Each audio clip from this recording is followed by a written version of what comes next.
Hello guys, kasama mo ngayon si Marvin. Si Marvin and the Chipmunks.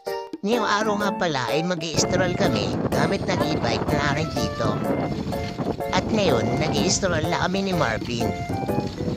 Kahit sobrang init ay wala kaming pakialam.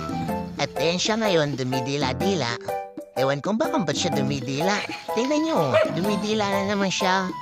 Yummy! At ngayon, sobrang init dito sa Pilipinas. Ewan ko ba kung ba't sobrang init dito, pati ako naluluto. Ayan, pati itlog ko naluto.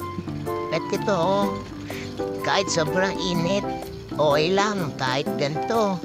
Ito lang kasi yung way para sumaya kami. At ito, tinahin si Marvin, pakit-kit lang sa Gedli. Wala eh. Wala kasi kami magawa.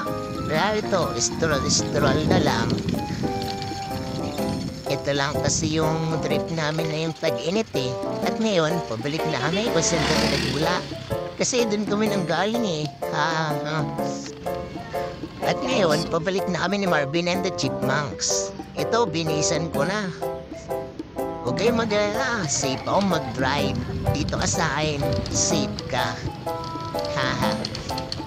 At ito, wala na akong masabi. Kasi, wala eh. Ewan ko ba? Ikaw, alam mo ba? Diba, wala ka din masabi. At ngayon, andito na kami kung saan kami nagmula.